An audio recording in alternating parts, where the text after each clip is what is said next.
Welcome to the Deep Dive. This is where we take all sorts of sources, listener suggestions too, and really boil them down to the essentials. Fast knowledge, no fluff. Yeah, basically your shortcut to getting up to speed. Exactly. And today, we're tackling something pretty hefty. Yeah. A 90,000-word masterclass from MrBeast. Yeah. You know, arguably the biggest YouTuber on the planet. Yeah, massive. And we're not just looking at the flashy stuff, the giveaways, the stunts. I mean, he's done incredible things.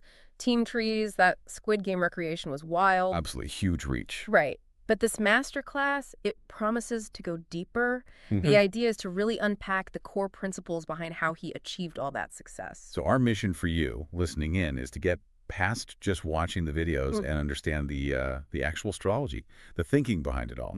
What makes it tick? Okay, so let's get into it. The masterclass kicks off with, well, something really fundamental, mindset. Yeah, and this is key, according to him. He argues pretty strongly that YouTube success isn't just like random luck. It comes down to obsession. Obsession, strong word. It is. He talks about his early days just grinding, uploading videos multiple times a day sometimes, constantly trying to figure out the algorithm, you know? Wow, multiple times a day. Yeah, and treating it like a proper business right from the start. Not just a hobby. It wasn't just about hitting upload. It was this deep drive to figure it out, to improve constantly. And that focus. Yeah. I mean, for anyone listening, think about what you're obsessed with, right? Could you apply that same level of focus? That's the connection he seems to be making. And the masterclass mentioned something specific about that early grind. Something about views. Oh, yeah. Hundreds of his early videos apparently got less than 100 views each. Hundreds. With under 100 views. Think about that level of persistence. Most people would probably, see that as a signal to just quit. Absolutely. That's real dedication, pushing through when you're basically invisible. Exactly. It wasn't overnight. It was a long haul. And that idea, that commitment, it applies way beyond YouTube, doesn't it? Building anything significant often means working hard for ages before you see results. Okay, so the mindset's crucial. You need that marathon mentality. Yeah. But then there's the actual content. How do you make stuff people actually click on and then stick around for? Right. He breaks this down into two main things: high retention and high click-through rate. Simple terms, but vital. So click-through rate is getting them in the door. Yep. Your thumbnail, your title, that's your first impression. It has to make someone stop scrolling and click. That's the job. And then retention is keeping them there once they've clicked. Exactly. Because if they click and leave after 10 seconds, it doesn't really help you much, does it? You need both. Great clickbait with bad content, no good. Amazing content nobody clicks on, also no good. Makes sense. And he gets specific about the clickability part, right? Oh, yeah. Super bright colors, really bold text, stuff that just pops off the screen. And he talks about using curiosity gaps. Curiosity gaps. Explain that. It's like phrasing the title or thumbnail in a way that poses a question or hints at something really intriguing so you feel like you have to click to find out the answer or see the outcome. Ah, okay. Like that example title they mentioned. I gave a random homeless man $100,000.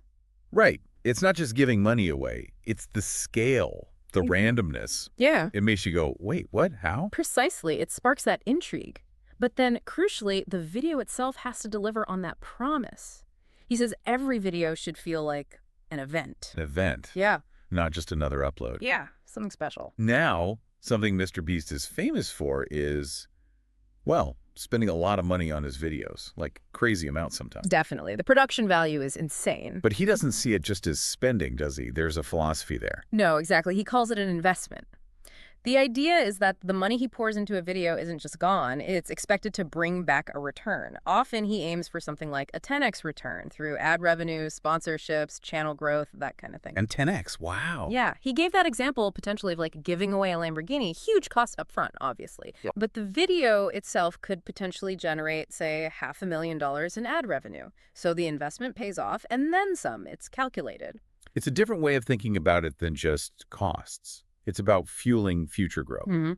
Which leads to his point about reinvesting early on. Right. This is interesting. He suggests putting back, what was it, $90 out of every $100 earned. Yeah, something like that. A really high percentage, especially when you're starting out. It sounds risky, or at least really tough if you're not making much. It definitely requires prioritizing long-term growth over taking profits right away. It's a strategy focused on scaling up fast, foregoing the quick win for the bigger potential later. So Maybe not feasible for everyone at that exact percentage, Okay. but the principle holds. Reinvesting something is key. I think that's the core idea. Whether it's money into better gear or time into learning editing or even just a small budget for props. Consistently putting resources back into improving the thing you're creating, it compounds. Okay, got it. So mindset, content, investment. But then there's the YouTube algorithm, the big mystery box. MrBeast seems to have cracked it, or at least understands it pretty well. Yeah, he boils it down to what YouTube really cares about. And according to him, the big two metrics are watch time and session time. Okay, watch time is obvious enough how long people watch your video. But session time? Session time is about how long your video keeps someone on the YouTube platform overall. So does your video make someone watch more YouTube videos afterwards, maybe even more of your videos, or does it make them click away from YouTube entirely? Ah, so YouTube rewards videos that keep people on the platform longer because more ads. Essentially, yes. More engagement, more watch time across the platform benefits YouTube, so they Excellent. prioritize content that encourages that. A video that gets someone hooked and leads them down a rabbit hole is golden for the algorithm. Interesting. It's not just about your one video in isolation. Right. It's about your video's contribution to the whole YouTube ecosystem, you could say. And he has specific tactics for boosting watch time within his videos, doesn't he? Something about hooks. Yeah, he apparently aims to put in a new hook, something interesting, a change of pace, a mini cliffhanger roughly every 30 seconds. Every 30 seconds. That sounds intense. It's relentless. It shows how meticulously planned the videos are to just keep grabbing your attention again and again, no room to get bored and click away. And he looks at the data too, right? The graphs. Oh yeah, definitely. Analyzing retention graphs, seeing exactly where viewers are dropping off in a video. And using that information for the next one. Precisely. If people consistently bail at the 2-minute mark, you figure out what's happening there and fix it next time. Is it too slow? Yeah. Is the audio bad? Did the intro promise something the video isn't delivering yet? It's very data-driven refinement. Okay, they're doing all this. The content creation, the editing, the strategy. It becomes too much for one person eventually. He talks about building a team. Absolutely crucial for scaling. You hit a ceiling doing everything yourself. So when does he suggest making that first hire? His advice is pretty clear. Hire an editor as soon as you can possibly afford it. Editor first. Why editor? Because editing is usually incredibly time-consuming. Outsourcing that frees up the creator you to focus on the ideas, the filming, the strategy, the stuff that maybe only you can do, especially early on. Makes sense. Get the bottleneck out of the way. Yeah. And after the editor. Then he suggests looking at a thumbnail designer, then maybe a manager. It's about progressively delegating tasks so you can stay focused on the high-level creative work. And now his team is huge, right? Yeah, the masterclass mentions over 100 employees. It's a full-blown media company now. Just shows that evolution from one guy obsessed in his room to that. It really hammers home that point about optimizing your time and focusing on your core strengths as you grow. Okay, final piece here. The long game. The internet changes fast. TikTok, short-form video. How does MrBeast stay ahead or adapt? He advocates for what he calls multi-format content, basically being present on different platforms. So YouTube, TikTok, Instagram. Exactly. Using those other platforms, often with shorter, punchier content, to kind of funnel people back to the main event, the big videos on his YouTube channel. It's about creating an ecosystem, reaching people wherever they are. Smart. Don't put all your eggs in one basket. Right, and that applies to income too. He's big on diversifying revenue streams. Yeah, beyond just YouTube ads, which can go up and down. Definitely. He's got merch, big sponsorship deals, and of course his own separate businesses like MrBeast Burger and the Feastables chocolate bars.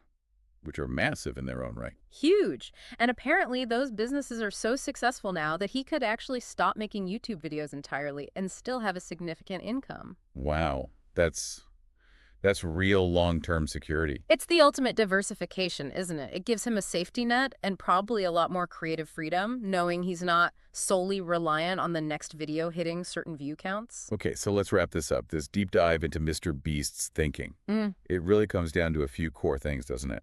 I think so. You've got that initial, almost obsessive mindset, that dedication. Then the focus on content that both attracts, clicks, and holds attention. That duality. Strategic reinvestment, seeing spending as fuel for growth, not just cost. Understanding the platform, the algorithm watch time, session time. Playing the game intelligently. Building a team to scale beyond what one person can do. Delegation is key. And finally, that long-term view. Multi-format content, diversifying income, building something resilient. Yeah, and while this is all framed around YouTube, you can see how these principles, they're pretty universal, really, for anyone trying to achieve something big. Absolutely. It's passion mixed with smart strategy and a lot of hard work. Well put. The unseen grind behind the viral hits. So here's a final thought, inspired by MrBeast himself. He apparently ends his masterclass urging people to act. So for you listening, instead of just processing all this, what's your immediate video? What's the actual first step, the project, the thing you could start working on right now towards your own goals? Don't just be a viewer, go make something happen.